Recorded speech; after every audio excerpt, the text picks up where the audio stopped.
everyone, my name is Alexis, Digital Marketing Specialist at Risklens and host for today's webinar.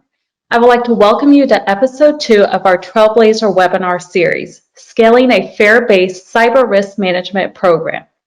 I'd also like to introduce you to today's speaker, Rebecca Merritt, Risklens' Senior Manager of Professional Services, and guest speaker, David Elfering, Senior Director of Information Security at Resource Pro. Before we get started, we will answer questions during the session, so please ask all your questions in the question chat box. This webinar will be recorded and sent to everyone within 24 to 48 hours. Without further ado, Rebecca, I will hand it over to you. Thanks, Alexis. And thank you, everybody, for being here today. We're excited to hang out for the next hour and talk with Dave. So I'll pass it right over to you, Dave, if you want to give a little introduction. And let everyone know who you are and a little bit of your background.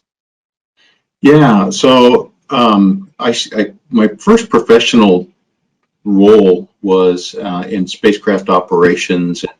Eventually, it led me to work for Motorola at the time when Motorola was really working hard on Six Sigma. And that brought me to the idea of measurement. And so some part of that whole evolution unknowingly is part of my story of getting to FAIR and to Risklens. And I think the other part of the story might be as I didn't start as a CISO. Of course, I worked as a technical person who thought everything had a technical answer. There was no problem we didn't encounter that we couldn't just buy a tool to fix. But I discovered I was failing to communicate with executives in a way that was really meaningful to them, to answer their questions. And speaking of questions, I really encourage everybody to ask anything that comes to mind relevant to FAIR and Risklens as we move along. And it could be about my background or how we implemented and kind of where I see risk management going at my new company. So. Awesome. No, that's great. And yeah, that's a good reminder. I'll be watching the chat, and if anybody has any questions, feel free throughout. We'll make sure they get answered. So awesome. Let's start with the first question. I think, everyone probably is wondering, how did you get started with FAIR, and how did you get Werner, your last company, to adopt and implement FAIR? Wow, that's a long story, so I hope we have a little more than an hour. But seriously, around 2010, I met with the CEO of our company at Werner, and I was asking for the purchase of a vulnerability management system. It seemed logical to me. We had done all the scans. We had thousands of things that we documented, and I took these scan reports to the CEO, which is probably mistake number one because these things are hundreds of pages long. But he humored me for a while, but in the end, he asked me a question that I couldn't answer, and he said, all right, I see all these things are bad, and you tell me they're bad, and I appreciate they're bad, but what have I lost because you're not already doing this? And I couldn't answer the question. I said, well, I'll get back to you on that. And basically, the thing was rejected, and I complained about that for a few days. And there were a few problems with that discussion. Number one, I wasn't talking in the business context, and I couldn't answer the financial part of the question because that's really what he was asking. He wanted to know, well, how much could we lose? What have we lost? What kind of losses are we talking about? And all I was talking to him about were thousands of CVSS scores, because one of the questions he asked is, okay, why is that red? I'm like, it's red because it's a CVSS score of like 9 or higher. And it meant nothing to him. And I knew that I needed to begin talking in financial terms to the executives. And you fast forward about a year, and in 2011, there was actually FAIR training. And I took it, and it immediately resonated with me, although that was just kind of the beginning of the journey, and that went dormant for a few years. We had a fairly small program, and as the program developed, the need to revisit expressing, our risk in dollars and in more relevant terms really hit home. As we started talking to the board, to the chief financial officer, and engaging with the CEO and the chief operating officer, and all of those high-level C-suite executives, again, I couldn't rely on saying, well, this is red because it's really bad. Well, what's really bad mean? So we had to develop some way to do that. And so I revisited FAIR around 2017, but I don't want to give away one of our other talking points, which is why, if I revisited FAIR in 2017, I didn't engage with Risklens until 2018, and that's kind of a whole other story. But that's the background. It became a recurring theme that the executives wanted to know more than I could tell them, and I couldn't express risk in a business relevant way. And even though we did disaster recovery and business impact analysis, the way that we expressed those losses was really qualitative. We said we could lose a lot. Well, what's a lot mean? So it took a few years. Yeah, and that's when a lot of people, they didn't really believe in quantification and that we could quantify risk. And it's impressive that you got in so early, kind of the crusaders of FAIR, I would say, right when it was all beginning. So very, very cool.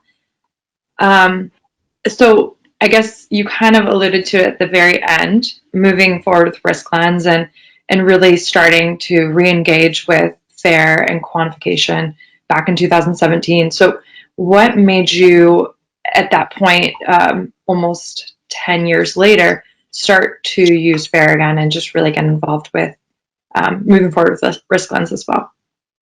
Yeah, there were a couple of things really struck me in 2011, and I still have those original notes, which tells you a couple of things. They were significant. Number two, I'm a pack rat, but things like resistance strength versus the attacker's strength and the threat actor library, who's going to attack you. Those were very fundamental things that really stuck in my mind, even while we weren't yet utilizing FAIR. And in 2016, as a precursor to really the overall engagement, we had a particular question about a control, and we were implementing Office 365, and we were having difficulties with multi-factor authentication. And of course, the first answer, it was, well, we'll just shut it off. And I was like, please no, let's not shut off multi-factor authentication in our brand new Office 365 tenant. But the question came up this is within IT itself, and they said, well, why not? So I dusted off the now fairly old Jones Fair spreadsheets, because in 2011 we were using spreadsheets and we had the RiskAmp plugin and everything was run through Excel.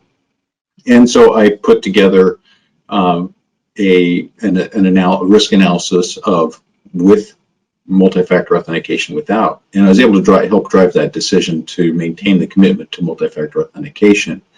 And it really woke up for me, not just using risk analysis as a point of argument in discussions within IT, but I knew it just kind of woke up the idea that we could bring this into the newly formed governance level at Werner.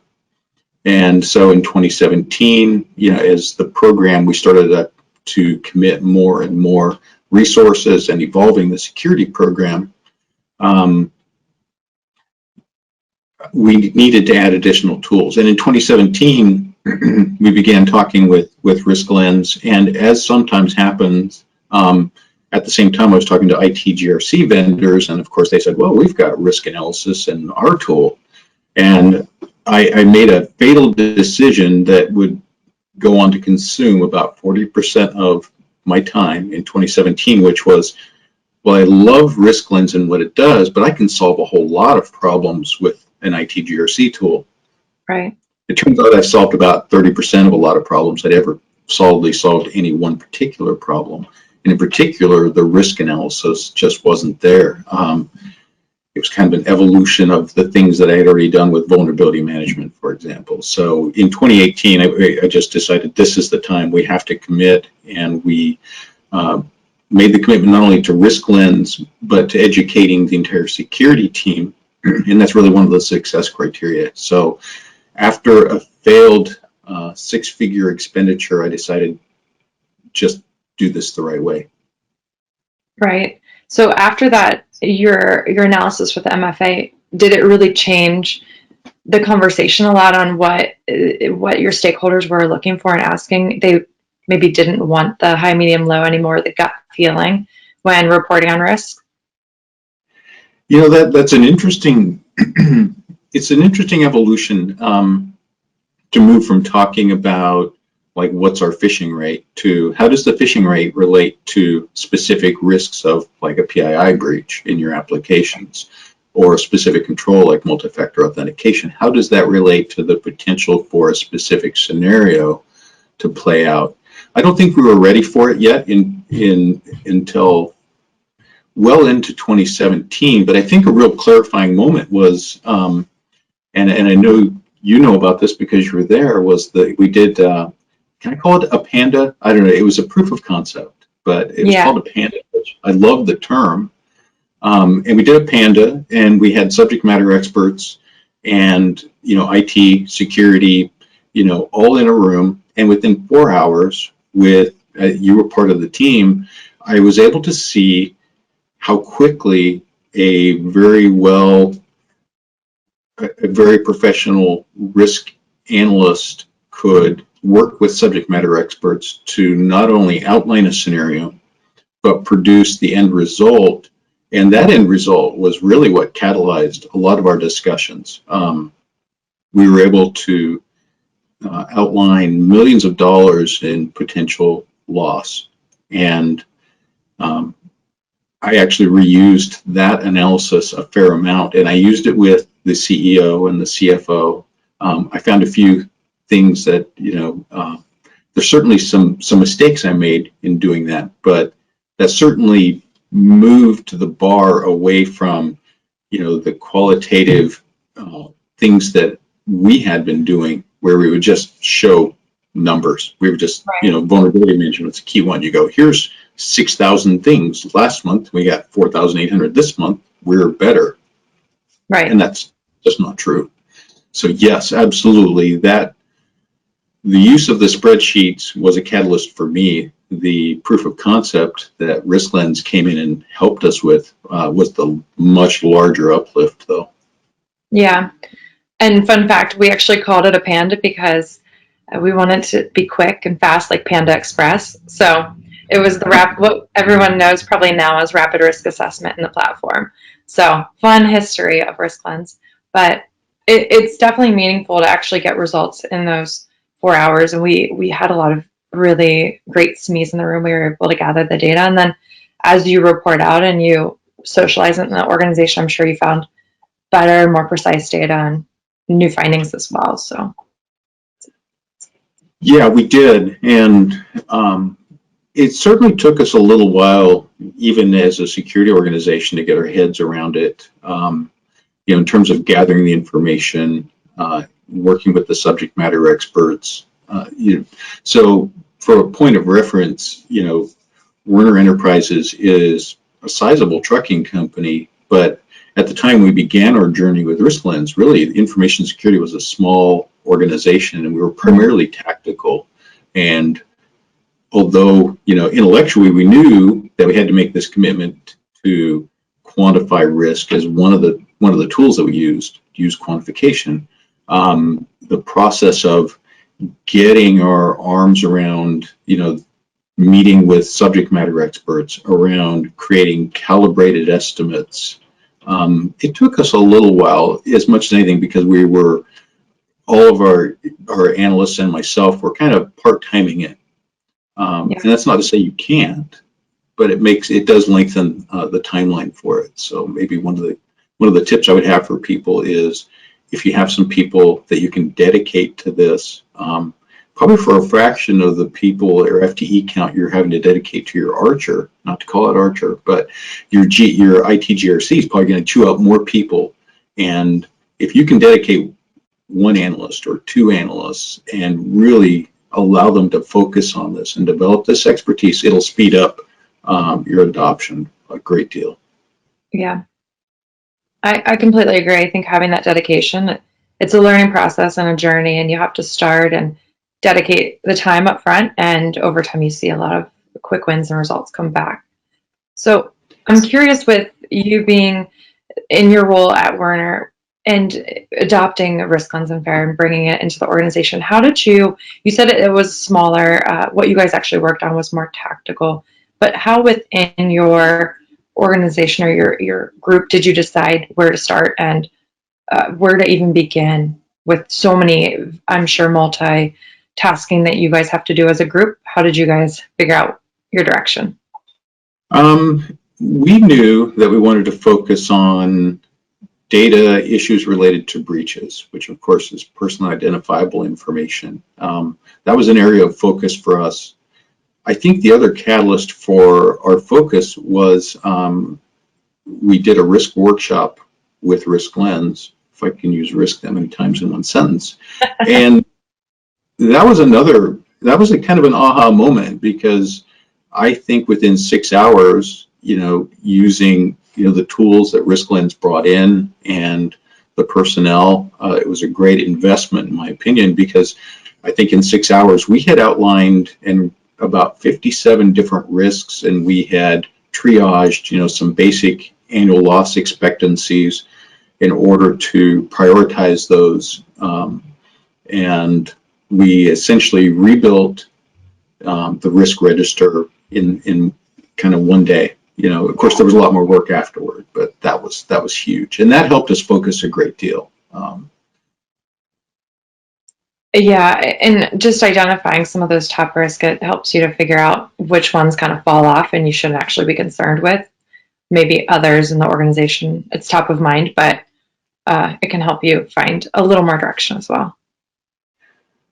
Yeah, and you can certainly take, prior to committing a lot of hours, we could have just taken the output of that risk workshop and just started working on things. But having that perspective list along with kind of a tentative annualized loss expectancy allows you to have discussions with people. And I think that's, as much as you gain from the quantitative approach, I think the fact that it forces you to engage with the business and to talk not only with IT subject matter experts, but your business subject matter experts, and figure out, the strategy for building the risk case and building the scenarios. So for example, if we're talking to human resources, of course, we're going to focus a lot on personally identifiable information. And so somebody like the vice president of HR would say, well, we're concerned about this particular set of data. And so we start to explore it. Well, how much data do you have, and where is it, and who has access to it, and what IT systems is it in? And now we can start to look at the scenarios. And I think this relates actually to our Panda, is even myself, I said, well, we're going to do a risk analysis of this web-based portal system. And I think you guys forced me to actually, you sent me, emails and calls and said, we have to be a little more specific than that. So we had to develop those scenarios. So going back to the discussion with HR, if they're like, we're concerned about the data, well, what specifically are you concerned about? Are you concerned about people inside the company, outside the company? Okay, now we've done a 50-50. So we're concerned about people inside. Who specifically are you concerned about? The people that already have access to it, your personnel abusing the data.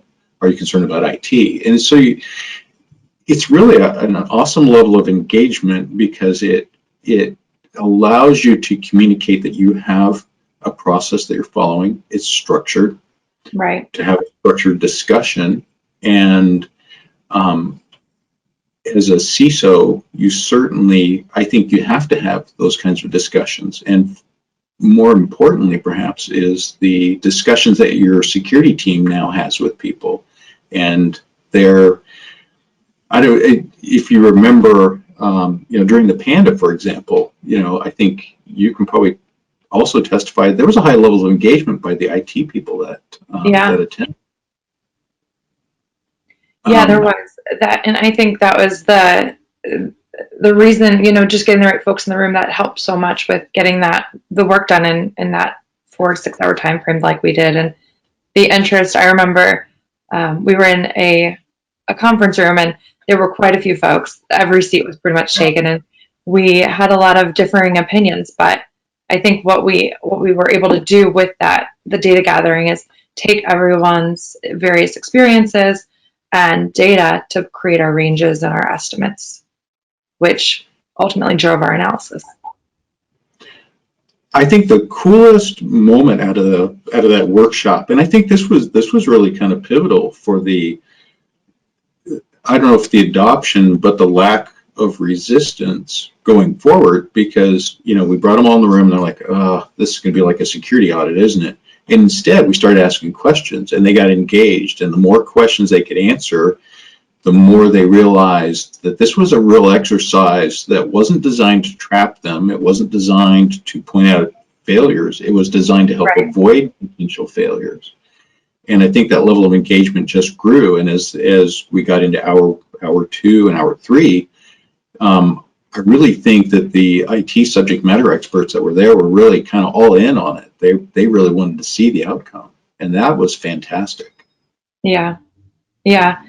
I definitely get that that look. I used to be an auditor in my past life, so I definitely know the look of, oh no, the auditors are here, we're in trouble. But I think that's the beauty of what FAIR can bring you. It's helping to see risk in more black and white, and we're able to help drive decisions and really just understand how much risk do we face with this scenario. Yeah, absolutely. I think there's a great transparency too. So speaking of internal audit, this is another cool aha moment, which was when we brought in Risklens training, and you know, we purchased a certain number of seats. I'm like, well, we got to fill the seats, so we invited internal audit, and that was an awesome catalyst for solidifying the language and the way that we discussed risk between information security and internal audit. And I would absolutely, if I had to relive that decision 100 times, I'd make the same decision 99.5 of them. Right. I think that's one of the best decisions you can make. We're all on the same team in this. We're all trying to understand how much risk we have. So if we can marry up our practices, I think that's the best way to approach it. Yeah. We do have a question. So, all right. The first question, we have 2. So the first one, is it a bad habit that the IT people don't usually engage with business reps? Do we have a habit of looking in and pointing out problems that leads to subpar risk assessments generally? So, yeah, it sounds like there's 2 parts to the question. So is it a bad habit that we don't engage with the business reps? Is that kind of the first half? Yeah, like SMEs, I would imagine, and those that you're looking to understand concerns from. I don't know if it'd be a bad habit, but it was, I think, the opportunity here, because there's challenges and opportunities that kind of merged. And so the challenge is, yes, we do tend to be a little isolated from the business. Even security does. And as much as at times I've thought that I was really well aligned with the business, there are times where I just found out I wasn't as aligned as I thought. And so, yes, there's almost, if you can engage enough where they're finally going, look, we get it, we like you, you're on our side, we understand. But, you know, at that point, you've reached maybe enough. But yes, the engagement with the business is absolutely critical, because the outcome of a fair risk analysis is a business case. So you're outlining risk in a way that results in a decision. And for executives and business stakeholders to make a decision, they want to know what it means in terms of money. Right. There are other things they might want to know, but that's the outcome. So yes, this is an opportunity to engage with the business in a way and to an extent that typically in the past information security has not. And absolutely pursue that. And here's some common, here's one of the challenges that I had early on, which was, you know, I would schedule an hour meeting with the business and they'd be like, oh geez, there's that guy. So I started taking a little different strategy. I would schedule a 15-minute meeting, just go, hey, I want to run this by you. And I'd take that 15-minute meeting, I would stick to that timeline, and then I would run, you know, the whatever I gathered, I would summarize it, send it to them, and say, and I'd like to schedule a 30-minute follow-up meeting. And so it was just a way to bridge into a much deeper discussion rather than pulling the business into a conference room and saying, in the next 4 hours, we will either succeed at this or we'll all die. Because that's what it kind of feels like to them. So, Yeah. yes. Now, I think there's a Maybe second bringing donuts too. Food works. Yeah. It's amazing. Yeah, if you read, I think it was the author, I'm thinking it's David Rock, and the internet will correct me, I'm sure, about Your Brain at Work was the title of the book. But yeah, the lack of being low on blood sugar is absolutely a problem. So if there's a legit scientific reason to bring those donuts, so do it. Yeah, I think it's called hangry. We don't want that when we're trying to understand our risks. So not a good thing. There was a second part to the question. I don't think that I hit. Yeah, so the second part was, do we have a habit of looking in and pointing out problems that leads to subpar risk assessments generally? Ooh, that's a tough question because I want to make sure I'm thinking of it in the right way. I think we do some. I'm going to use an example, and if I'm answering the wrong question, I apologize.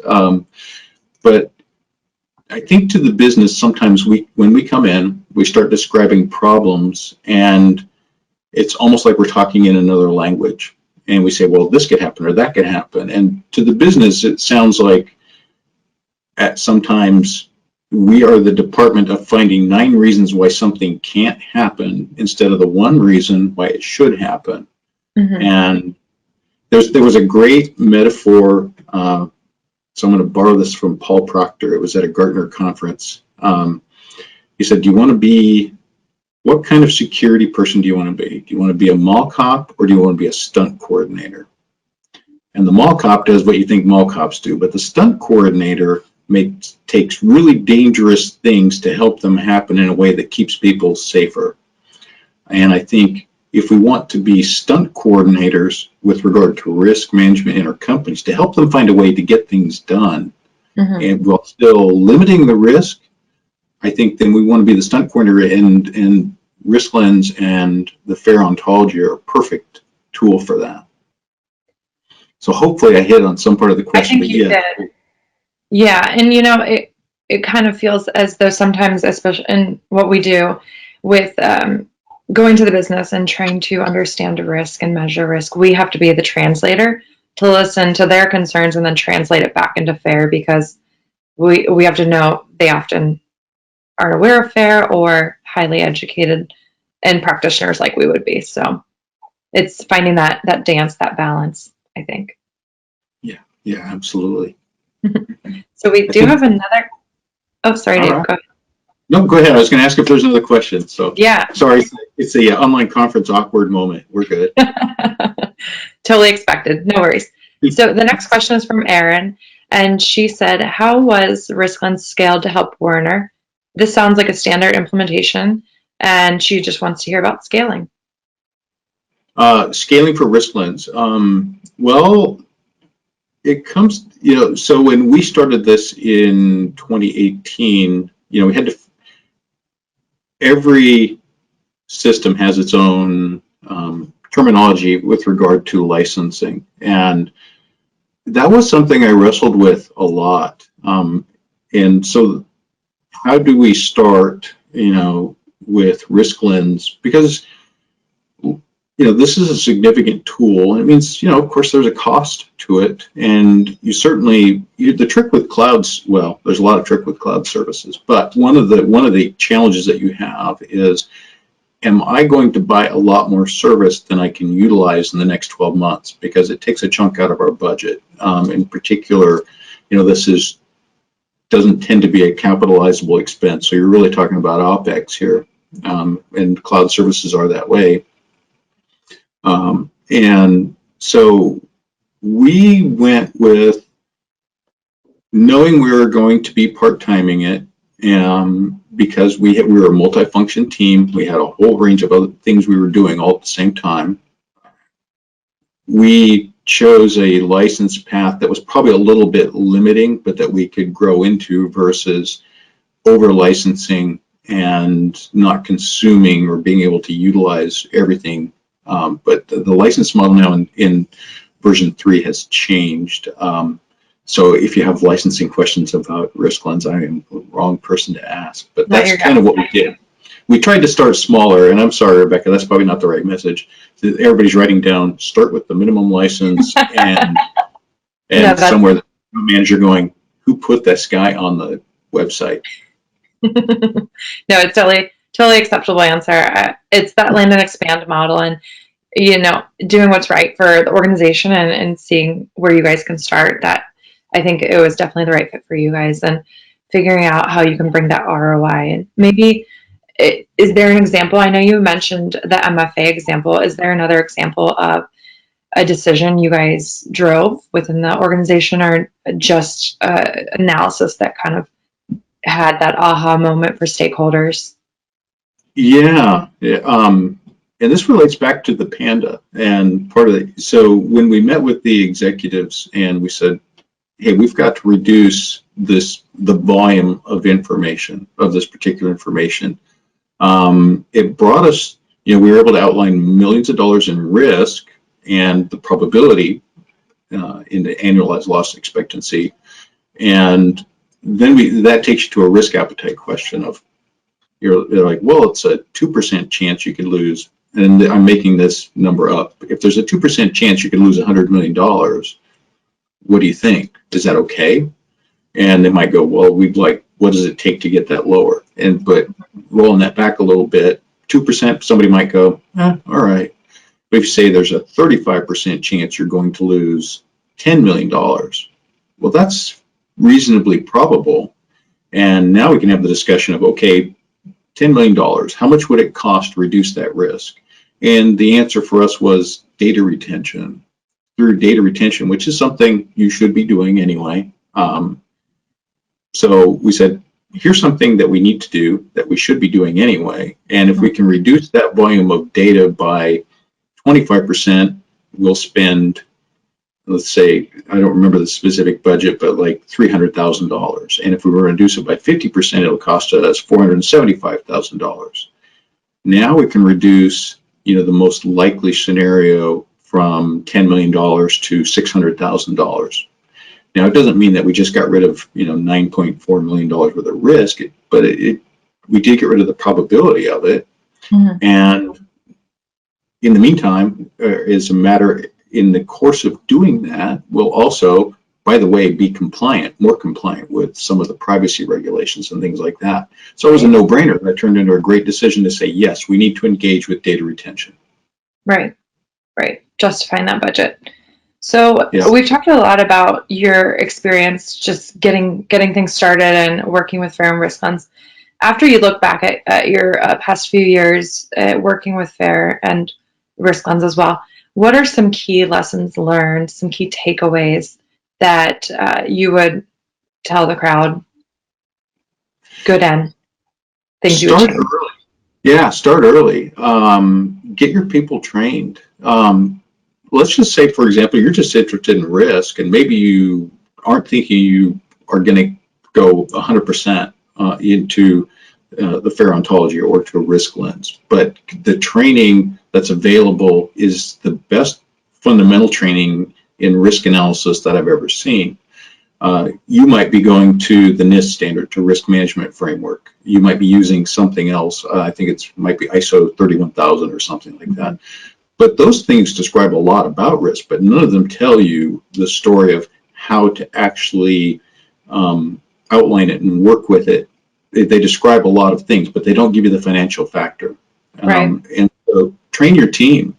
For a few $1,000s, you can bring somebody from Risklens on site and literally get everybody at one time up to speed and speaking a common language around risk. Do that very early.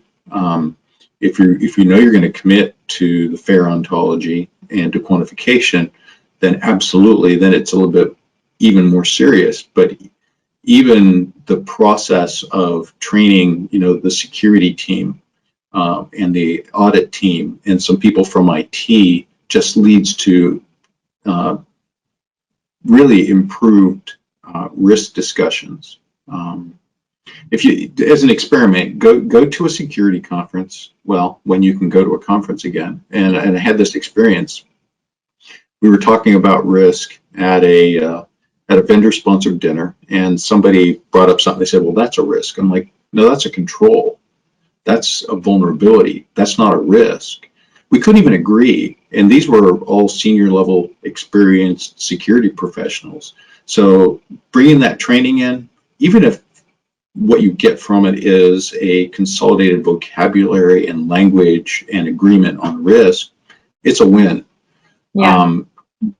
So communicating with executives, start that discussion early. You're probably not going to make your executives experts in FAIR, nor do they necessarily need to be, but they do need to understand and agree to very fundamental concepts of risk management, such as we're going to define that risk is loss, the probability and size of a loss, which is actually one of their most primary questions. Because if you roll into a board meeting and you say, we've done this, we've outlined these risks, the next question is probably going to be, okay, how likely is it that that risk is going to be realized, and what does it mean to the company? And if you can't answer that, it might be your solo and only trip to the boardroom. But so do those things. Those are just two fairly simple, fundamental steps. Yeah. Great. Oh, we have one more question from Christopher. So it's kind of a fun question. Were you able to use FAIR to justify the cost of Risklens? Risk analysis on that? Of all the scenarios we did, that was never one of them. That's a recursive question, right? That could be a good one. There could be a whole Russian novel waiting to be written about that. Yeah. Most definitely. So we have about 15 minutes left, and I want to definitely ask one more question and make sure everyone else on the phone, if you guys have questions, feel free to keep submitting them. And I have one more for you. Now that you've pivoted into a new role, I'm kind of curious, if you were to adopt FAIR and in your new role and organization, where would you start? What's the first thing you would do? What would kind of be your path? Yeah, so this is kind of a funny story. So yeah, I did switch companies recently, and I work now for Resource Pro. And part of the reason for the change, was there was a level of engagement with the executives and the people that I talked to, a desire for more structured risk management. Because in a lot of companies, we have this gap where the security people might be saying, here's a whole bunch of risks we're concerned about. And IT may be saying, here's a bunch of risks we're concerned about, but it's literally just like a charcuterie board of risk, right? There's a sampling of all kinds of stuff. And it doesn't, in order to organize that into great, we need a strategy, a risk management strategy for the corporation. And I got that sense, from this company. And so some part of that journey's already started. And actually some part of the reason that I was hired in this new role was because of, I think, the structured, disciplined outlook that FAIR gave to me, and my experience in leveraging Risklens as a business tool, not just an IT tool, not just a risk, not just a security tool, but it is a business tool, first and foremost.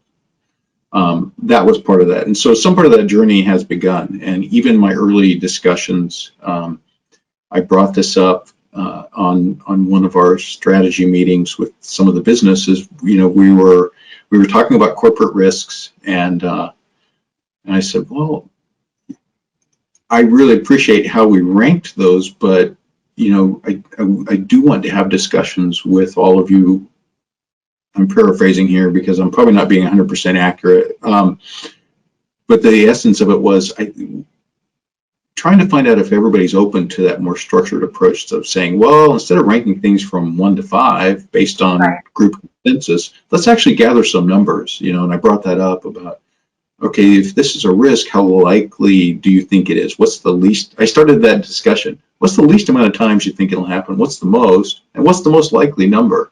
And how does it affect our product? And so I'm already kind of starting that. It's another journey. And I'm sure, somebody on the internet's going to go, wait a minute, he's been talking about Risklens for the last 44 minutes. We likely at some point become a Risklens customer, but you don't start there necessarily on day one. So we are going to have those structured risk discussions, and likely the team adoption of the FAIR ontologies at a minimum as the way that we talk about risk. We'll start there. We'll start with those discussions and absolutely kind of see where it goes. It sounds like similar to how you started at Werner as well, just the education piece, teaching your stakeholders, your teams, those to start that common language, and then it kind of goes from there.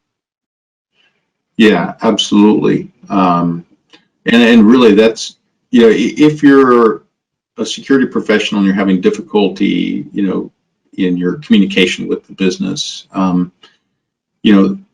there tends to be two sides to the coin, right? But fundamentally, it's up to us to learn to talk to the business in their language. And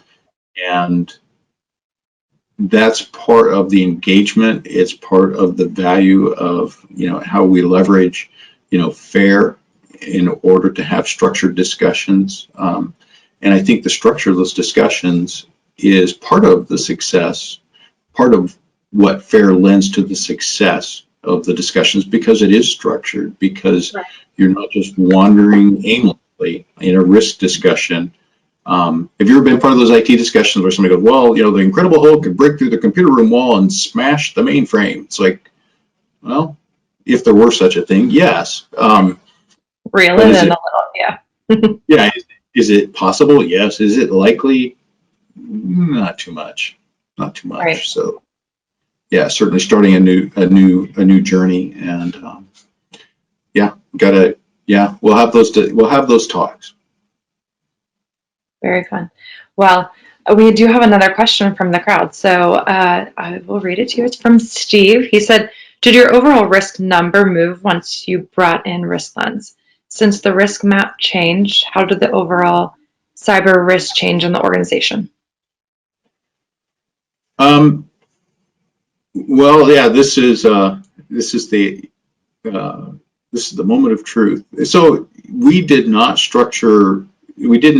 roll up those numbers, and I have talked to people who do. We did not get there.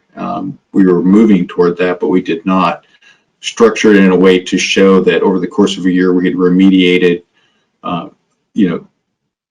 like $48 million worth of risk because of a roll up from 3, 4, 5, or 8 different scenarios.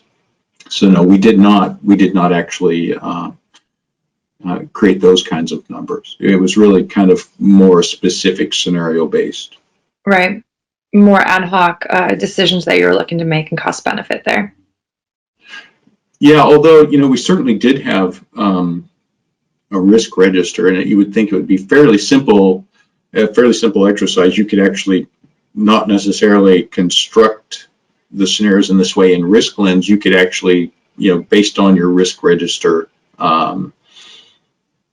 show, the result of remediations for particular, for items on your risk register, and it'd be fairly simple to say the range was this and now the range is that. We did not get to that point.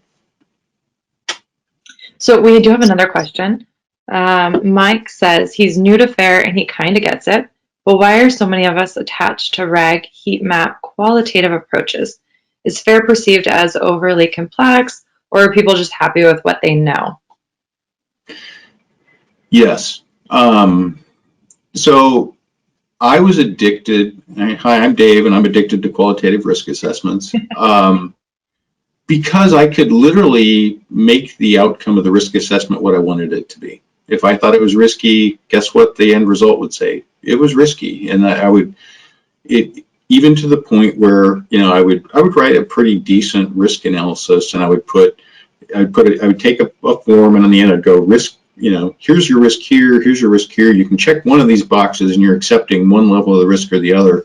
But I would always, well, this is kind of maybe too much honesty, but I would make one of the numbers so horrible that you'd have to be certifiably insane to check the box on that particular option. And somebody back at my old company's going, I knew it. I knew he did that. And so, yeah,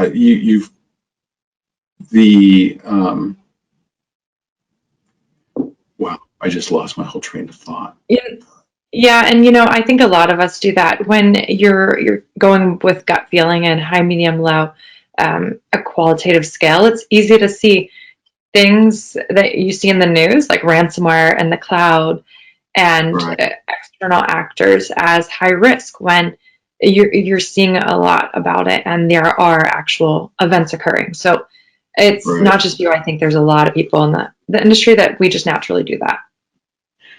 Well, and there is a lack, and there's a value to qualitative assessments. At some point, every risk decision you make is somewhat qualitative. You know, Right. to a degree. You know, if you're pulling out from a stop sign, you're looking both, you know, all the directions. You know, for example, but I think the lack of a disciplined approach. I think a lot of us just didn't know there was a different approach. And of course, you know, I said, well, I learned about it in 2011, and I still went on to do qualitative assessments. I looked at quant as being hard to do. And what I found out in 2016 is it did make me think about it, but I couldn't just make stuff up. And that was a valuable lesson. And so the lack of other disciplined options and other defensible options leads us to this. But we've got to be careful, you know, if you're able to go and, you know, look for, there's some great sessions about risk triage. One session in particular, to make, you know, that triage process short. I think we tend to strive for perfection, and in striving for perfection, we can stretch a risk analysis out to the point where people forget why you even were doing it. Right. Right. But yeah, we absolutely, I think there's a valid use for qualitative approaches. However, quite often qualitative is used because we lacked another more disciplined and structured way to do risk analysis. Yeah. There's some pushback. I think you'll see it, you know, there's pushback from some Gartner analysts now saying, well, quantitative approach is just way too hard. It's too convoluted. It takes too long. And that can be true depending on how we do it. But I think especially in version 3 of Risklens, you know, the triage process is greatly facilitated by reuse of resources. You know, that you can reuse components, and that speeds up the process. And so the more you build within it, the faster you'll get. But I would say, yeah, we're addicted to qualitative. If you are starting your quantitative assessments, risk analysis, just don't go for perfect. Try to limit them so that you can get and actually, you know, get results in front of people faster. Cool. I appreciate everybody's time today. Rebecca, thank you for having me, Risklens. I appreciate the opportunity. So thank you, everyone. Thank you guys. Have a good day. Bye, everyone. Have a good day. Bye, everyone.